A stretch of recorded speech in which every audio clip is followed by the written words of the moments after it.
بسم اللہ الرحمن الرحیم۔ شروع اللہ کا نام لے کر جو بڑا مہربان نہایت رحم والا ہے۔ الف لام را، یہ اللہ کی کتاب اور قرآن روشن کی آیتیں ہیں۔ کسی وقت کافر لوگ آرزو کریں گے کہ اے کاش وہ مسلمان ہوتے۔ اے نبی، ان کو ان کے حال پر رہنے دو کہ کھا پی لیں اور فائدے اٹھا لیں، اور لمبی لمبی آرزویں ان کو دنیا میں مشغول کیے رکھیں۔ آخر کار ان کو اس کا انجام معلوم ہو جائے گا۔ اور ہم نے کوئی بستی ہلاک نہیں کی مگر اس کا وقت مقرر لکھا ہوا تھا۔ کوئی امت اپنی مدت مقررہ سے نہ آگے نکل سکتی ہے اور نہ پیچھے رہ سکتی ہے۔ اور کفار کہتے ہیں کہ اے شخص جس پر نصیحت کی کتاب نازل ہوئی ہے، تو دیوانہ ہے۔ اگر تو سچا ہے تو ہمارے پاس فرشتوں کو کیوں نہیں لے آتا؟ کہہ دو ہم فرشتوں کو نازل نہیں کیا کرتے مگر حق کے ساتھ، اور اس وقت ان کو مہلت نہیں ملے گی۔ بے شک یہ کتاب نصیحت ہم ہی نے اتاری ہے، اور یقیناً ہم اس کے نگہبان ہیں۔ اور ہم نے تم سے پہلے کے مختلف گروہوں میں بھی پیغمبر بھیجے تھے، اور ان کے پاس کوئی پیغمبر نہیں آتا تھا مگر وہ اس کے ساتھ ہنسی کرتے تھے۔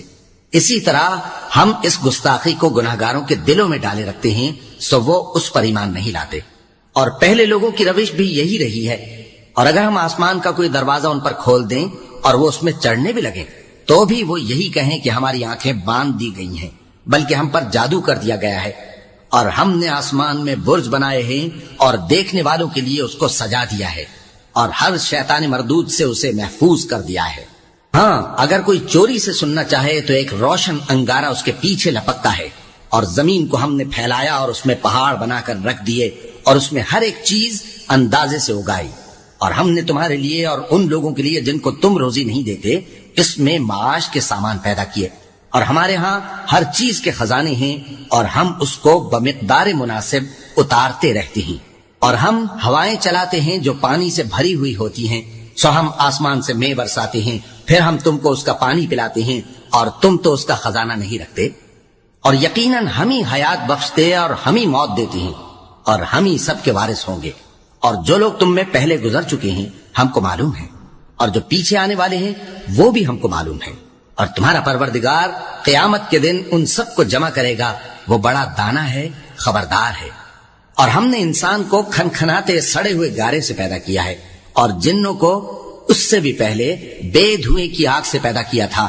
اور وہ وقت قابل ذکر ہے جب تمہارے پروردگار نے فرشتوں سے فرمایا تھا کہ میں کھنکھناتے سڑے ہوئے گارے سے بشر بنانے والا ہوں۔ بس جب میں اس کو درست کر لوں اور اس میں اپنی طرف سے روح پھونک دوں تو اس کے آگے سجدے میں گر پڑنا۔ چنانچہ فرشتے تو سب کے سب سجدے میں گر پڑے مگر شیطان کہ اس نے سجدہ کرنے والوں کے ساتھ ہونے سے انکار کیا۔ فرمایا اے ابلیس، تجھے کیا ہوا کہ تو سجدہ کرنے والوں میں شامل نہ ہوا؟ اس نے کہا میں ایسا نہیں ہوں کہ انسان کو جس کو تو نے کھنکھناتے سڑے ہوئے گارے سے بنایا ہے سجدہ کروں۔ فرمایا یہاں سے نکل جا کہ اب تو مردود ہے، اور تجھ پر قیامت کے دن تک لعنت برسے گی۔ اس نے کہا کہ پروردگار مجھے اس دن تک مہلت دے جب لوگ مرنے کے بعد زندہ کیے جائیں گے۔ فرمایا اچھا، سو تجھے مہلت دی جاتی ہے وقت مقرر یعنی قیامت کے دن تک۔ اس نے کہا کہ پروردگار جیسا تو نے مجھے بھٹکا دیا ہے میں بھی زمین میں لوگوں کے لیے گناہوں کو آراستہ کر کے دکھاؤں گا اور سب کو بہکاؤں گا۔ ہاں، ان میں جو تیرے خاص بندے ہیں ان پر میرا قابو چلنا مشکل ہے۔ فرمایا کہ مجھ تک پہنچنے کا یہی سیدھا رستہ ہے، جو میرے خاص بندے ہیں ان پر تجھے کچھ قدرت نہیں کہ ان کو گناہ میں ڈال سکے۔ ہاں، بد راہوں میں سے جو تیرے پیچھے چل پڑے، اور ان سب کے وعدے کی جگہ جہنم ہے۔ اس کے 7 دروازے ہیں، ہر ایک دروازے کے لیے ان میں سے الگ الگ حصہ ہے۔ جو متقی ہیں وہ باغوں اور چشموں میں ہوں گے۔ ان سے کہا جائے گا کہ ان میں سلامتی اور امن و اطمینان سے داخل ہو جاؤ، اور ان کے دلوں میں جو کدورت ہوگی ہم اسے نکال دیں گے، گویا بھائی بھائی مسندوں پر ایک دوسرے کے سامنے بیٹھے ہوں۔ نہ ان کو وہاں کوئی تکلیف پہنچے گی اور نہ وہ وہاں سے نکالے جائیں گے۔ اے پیغمبر میرے بندوں کو بتا دو کہ میں بڑا بخشنے والا ہوں، بڑا مہربان ہوں، اور یہ کہ میرا عذاب بھی درد دینے والا عذاب ہے۔ اور ان کو ابراہیم کے مہمانوں کا احوال سنا دو۔ جب وہ ابراہیم کے پاس آئے تو سلام کہا۔ انہوں نے کہا کہ ہمیں تو تم سے ڈر لگتا ہے۔ مہمانوں نے کہا کہ ڈریے نہیں، ہم آپ کو ایک دانش مند لڑکے کی خوشخبری دیتے ہیں۔ وہ بولے کہ جب مجھے بڑھاپے نے آ پکڑا تو تم خوشخبری دینے لگے، اب کاہے کی خوشخبری دیتے ہو؟ انہوں نے کہا کہ ہم آپ کو سچی خوشخبری دیتے ہیں، سو آپ مایوس نہ ہوں۔ ابراہیم نے کہا کہ اللہ کی رحمت سے مایوس ہونا تو گمراہوں کا کام ہے۔ پھر کہنے لگے کہ فرشتوں، تمہارا اصل کام کیا ہے؟ انہوں نے کہا کہ ہم ایک گناہگار قوم کی طرف بھیجے گئے ہیں کہ اس کو عذاب کریں، مگر لوط کے گھر والے کہ ان سب کو ہم بچا لیں گے، البتہ ان کی بیوی کہ اس کے لیے ہم نے ٹھہرا دیا ہے کہ وہ پیچھے رہ جائے گی۔ پھر جب فرشتے لوط کے گھر آئے تو انہوں نے کہا کہ تم تو ناآشنا سے لوگ ہو۔ وہ بولے کہ نہیں، بلکہ ہم آپ کے پاس وہ چیز لے کر آئے ہیں جس میں لوگ شک کرتے تھے، اور ہم آپ کے پاس یقینی بات لے کر آئے ہیں اور ہم سچ کہتے ہیں۔ تو آپ کچھ رات رہے سے اپنے گھر والوں کو لے نکلیں اور خود ان کے پیچھے چلیں، اور آپ میں سے کوئی شخص پیچھے مڑ کر نہ دیکھے، اور جہاں آپ کو حکم ہو وہاں چلے جائیے۔ اور ہم نے لوط کی طرف وہی بھیجی کہ ان لوگوں کی جڑ صبح ہوتے ہوتے کاٹ دی جائے گی۔ اور اہل شہر لوط کے پاس خوش خوش دوڑے آئے۔ لوط نے کہا کہ یہ میرے مہمان ہیں، کہیں ان کے بارے میں مجھے رسوا نہ کرنا، اور اللہ سے ڈرو اور میری بے آبروئی نہ کرو۔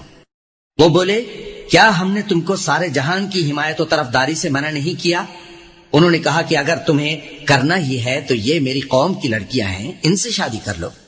اے نبی، تمہاری جان کی قسم، وہ اپنی مستی میں مدہوش ہو رہے تھے، سو ان کو سورج نکلتے نکلتے چنگھاڑ نے آ پکڑا، اور ہم نے ان بستیوں کو الٹ کر نیچے اوپر کر دیا اور ان پر کھنگر کی پتھریاں برسائیں۔ بے شک اس قصے میں اہل فراست کے لیے نشانی ہے، اور وہ بستیاں اب تک شام جانے والے سیدھے رستے پر موجود ہیں۔ بے شک اس میں ایمان لانے والوں کے لیے نشانی ہے۔ اور بن کے رہنے والے یعنی قوم شعیب کے لوگ بھی گناہگار تھے، تو ہم نے ان سے بھی بدلہ لیا، اور یہ دونوں شہر کھلے رستے پر موجود ہیں۔ اور وادی ہجر کے رہنے والوں نے بھی پیغمبروں کی تکذیب کی، ہم نے ان کو اپنی نشانیاں دی اور وہ ان سے منہ پھیرتے رہے، اور وہ پہاڑوں کو تراش تراش کر گھر بناتے تھے کہ امن و اطمینان سے رہیں گے۔ آخر زوردار آواز نے ان کو صبح ہوتے ہوتے آ پکڑا، اور جو کام وہ کرتے تھے وہ ان کے کچھ بھی کام نہ آئے۔ اور ہم نے آسمانوں اور زمین کو اور جو مخلوقات ان میں ہے سب کو تدبیر کے ساتھ پیدا کیا ہے، اور قیامت تو ضرور آ کر رہے گی، تو تم ان لوگوں سے اچھی طرح سے درگزر کرو۔ کچھ شک نہیں کہ تمہارا پروردگار ہی سب کچھ پیدا کرنے والا ہے، جاننے والا ہے۔ اور ہم نے تم کو 7 آیتیں جو نماز میں دہرا کر پڑھی جاتی ہیں یعنی سورہ الحمد اور عظمت والا کلام عطا فرمایا ہے۔ ہم نے کفار کی کئی جماعتوں کو جن کو فوائد دنیاوی سے نوازا ہے، تم ان کی طرف رغبت سے آنکھ اٹھا کر نہ دیکھنا، اور نہ ان کے حال پر رنج و غم کرنا، اور مومنوں کے ساتھ تواضع سے پیش آنا، اور کہہ دو کہ میں تو علانیہ ڈر سنانے والا ہوں، اور ہم ان کفار پر اسی طرح عذاب نازل کریں گے جس طرح ان لوگوں پر نازل کیا جنہوں نے تقسیم کر دیا، یعنی قرآن کو کچھ ماننے اور کچھ نہ ماننے سے ٹکڑے ٹکڑے کر ڈالا۔ سو تمہارے پروردگار کی قسم، ہم ان سے ضرور پرسش کریں گے ان کاموں کی جو وہ کرتے رہے۔ پس جو حکم تم کو اللہ کی طرف سے ملا ہے وہ لوگوں کو بے دھڑک سنا دو، اور مشرکوں کا ذرا خیال نہ کرو۔ ہم تمہیں ان لوگوں کے شر سے بچانے کے لیے کافی ہیں جو تم سے ہنسی کرتے ہیں، جو اللہ کے ساتھ کوئی اور معبود قرار دیتے ہیں، سو ان قریب ان کو ان باتوں کا انجام معلوم ہو جائے گا۔